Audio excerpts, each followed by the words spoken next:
This is 15, maybe 18 years, a long time ago. We got a call. It was a 10-carat yellow, light yellow. At the time, it was like an $85,000 stone. We got a call from a company in Monroe, Louisiana.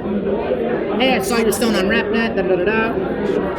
Okay, give me some references. We don't know you, so he gives us references, including a guy in San Francisco who I knew well. And as it happened, my boss at the time knew somebody in Monroe, Louisiana. So we call this guy in San Francisco, and he says, yeah, no, he's good, you're fine. So we send him the stone. 2 weeks go by, he's working on it. All of a sudden, I'm having a lot of trouble getting him on the phone. Suddenly, he's not returning phone calls. 3 days go by, 5 days go by, 10 days go by. At some point, my boss goes, let me call my friend in Monroe. This is getting fishy. I didn't want to call him before because I didn't want him to know I'm working with his competition. Let me call him. So he calls this guy, Jerry Hollis, and Jerry goes, oh no, why didn't you call me? This guy is known for this shit. So that's at 4:10 in the afternoon. At 4:15, I get called into my boss's office. At 4:20, I leave downtown. At 6 o'clock, I'm on a flight. Wow. Literally, he goes, I don't care what you have to do, get my fucking stone. Now, I'm sitting here, it's Monroe, Louisiana. I don't know if the sheriff is the guy's cousin, and I don't want to get, dumped in the swamp, right? So I'm like, look, I'm going to try, but I want you to know ahead of time, if this guy puts a shotgun in my face and tells me to go fuck myself, I'm going to go fuck myself. Yeah. I want you to know. And he goes, I understand. Try. Okay. So I fly to DFW, I spend the night at DFW, and I take a puddle jumper that Monroe has an airport. I fly to Monroe, Louisiana.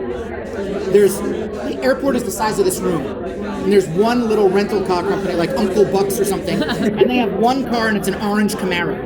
Okay, I'll take the General Lee. I take the orange Camaro. I'm driving into town. I pass by a place, I swear to God, Billy Bob's Bank and Tooth Extraction.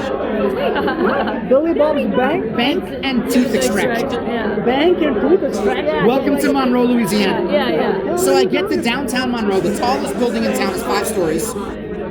Customers on the top floor. The bottom floor is a Chase Bank. That's important. So I go to the top floor and I'm like, all I can do is go in strong. Now the company, it's called TPC, Tommy Parker Company. I've been working with Trey, who's Tommy's son. I knock on the door, they open it, there's a receptionist, and I go, hey, I'm looking for Trey. Who's this? Oh, my name's Dan, I'm here from such and such company in LA. Are we expecting you? No, but you should be. Is he available? Let me check. Amazingly, Trey comes out. I didn't think I was going to get this far. He comes out. He goes, what are you doing here? Well, Trey, I've had a really hard time getting you on the phone. Yeah. I thought we should talk. Yeah. What do you need? I need my money. Well, I don't exactly have it. That's okay. Just give me back my stone and we'll forget the whole thing and we stay friends. Well, I don't exactly have that either. Well, we got a problem, Trey.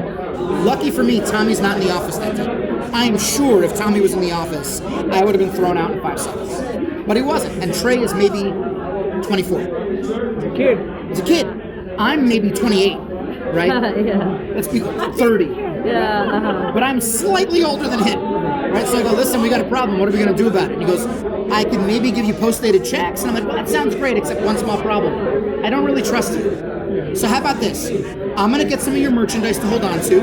And when those checks clear, I'll send it right on back to you. How'd that be? I guess. Great. Let me keep Trey moving. I don't want him thinking. He goes, well, what can you give me today? I can maybe get you a cashier's check for 10. Cool. Let's go downstairs. 5 minutes later, I got a cashier's check for 10. Now you owe me $75,000, Trey. Let's go through your safe. So he goes through, brings out little, and I'm going 2,000, 3,000, 2,000, 4,000, 5,000. Yeah. I'm adding it up. There's like, I don't know, $40,000 here. Not bad. But I notice that as he's going through the safe, he's doing this. There's one box that he keeps.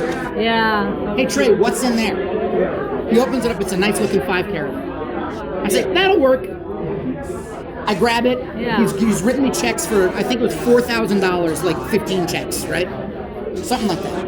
And I'd say, that sounds great, and I'm gone. Yeah, get the fuck out. I didn't even sign a memo. Nothing. Yeah, get the fuck out. I'm gone. Yeah. Now, in my mind, as soon as I left, Trey calls his dad, right? And his dad's calling the sheriff, and they're coming. I don't know, but that's what I'm imagining. Yeah, right? sure. So I go back to the airport, and here's where it gets really hairy. So again, airport this size, there's one plane that's going out. the same plane I flew in on this morning, right? It's a 12-seat airplane. It's tiny. And the gate agent is like standing at the podium right there. And he gets on his little microphone, which is absurd. There's like, we're all in the room, right? But he gets on the microphone and he goes, ladies and gentlemen, our main runway is out of service. We have to take off on the short runway, and we're too heavy. 4 of you can't come. Now, at this time, I'm traveling a lot for work. I'm an American Airlines Executive Platinum member who paid full fare for this ticket yesterday, right? So I'm like, well, I feel bad for those 4 people, but I'm not going to be one of them. I'm getting on this airplane. And nobody's volunteering. He goes, if you volunteer, I'll give you like a voucher. Yeah. And if not, I'm going to pick 4 of you and you get nothing. Somebody else goes, you can't do that. He goes, watch me. I'm just going to shut up. So he comes back and he reads 4 names. I'm one of them. Oh, no. And I go, sir, I think you've made a mistake. Get out. We're on the plane. Get off the plane. Sir, I think if you'll check my reservation. And then he says, are you going to walk off or am I going to have the sheriff remove you? Whoa. Now, in my mind, the sheriff is Tommy's cousin. Yeah. You already made that story. Yeah. Right. So I'm like, okay, I'm going to go. But I'm an Exec Platinum member. So as I'm walking down the stairs of the airplane, I'm already calling the Platinum desk. Now, this is almost 20 years ago when that still meant something. Yeah, Right? yeah. And as it turns out, one of the other 3 guys is also an Executive Platinum member, and he's making the same phone call I'm making. Now, this was long enough ago that somebody would actually answer the phone. Oh, that's So what a they human want. being answered the phone, and I'm like, look, here's the situation, and in 30 seconds, I try to explain it to her. She goes, wait, say that again? I'm like, this is what's happening. Can you hold on 1 second, sir? And a supervisor gets on the phone, and I briefly say that. He goes, sir, I'm going to ask you to bear with me for just 1 minute. Can I place you on a hold? And I go, sure. And I'm sitting in this room, and the gate agent's standing there looking like... 10 seconds later, 30 seconds later, his phone rings. And he picks up the phone, and I watch him go... Like somebody is tearing this guy up, right? He hangs up the phone, he walks over to the 2 of us, and he goes, we managed to offload some fuel from the airplane so you guys can get on. And I'm like, bro, I'm staring at the airplane. Nobody did anything. But I'm going to shut up, right? We get on the airplane, and I'm out. You'd think the story would be over, but you'd be wrong. I get home. We've got $75,000 worth of checks to clear, 4 or 5 grand at a time. First check clears. Second check clears. I have the 5 and a bunch of other little shit. I'm good. I'm golden. Right? Checks start to clear. Suddenly, Trey calls me. Hey, Dan, I need my 5 carat. Well, Trey, we had an understanding. That stays with me until you pay me off. Well, but how am I supposed to pay you back if I can't sell my diamonds? Trey, it sounds like that's a real problem, but I want to be clear. It's your problem. Yeah. I'm not okay with this anymore. And he says, well, but I already sold the stone. Oh, I'm sorry to hear that, Trey. But I've already been paid for it. Paid, you said. Oh. Send me that money, and I will ship the stone anywhere in the world you want me to ship. Yeah. So he sends me like $40,000 and an address of some store in Michigan. Okay, I shipped the stone to Michigan. He still owes me. Yeah. Wait, he still owes, no, he wired me for it. Okay. Now he owes me like 25. Okay? The next week, check bounces. The week after that, check bounces. Wait, 2 weeks after we shipped the stone to Michigan, it comes back to me. I guess the guy in Michigan didn't like it, returned it where he got it from. So the guy's a moron. Right? So I say nothing. I stick the stone in my safe. 3 days later, I get a call from Trey. Hey, did you get that stone back?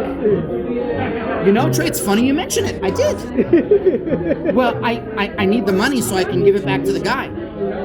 I'm sorry, do you mean the money that you owe me? Yeah. That's not going to happen, Trey. Well, you can't do that. I don't know, Trey. It kind of feels like I already did it. Wow. So, sounds like you have a quandary here. And meanwhile, you've been bouncing checks.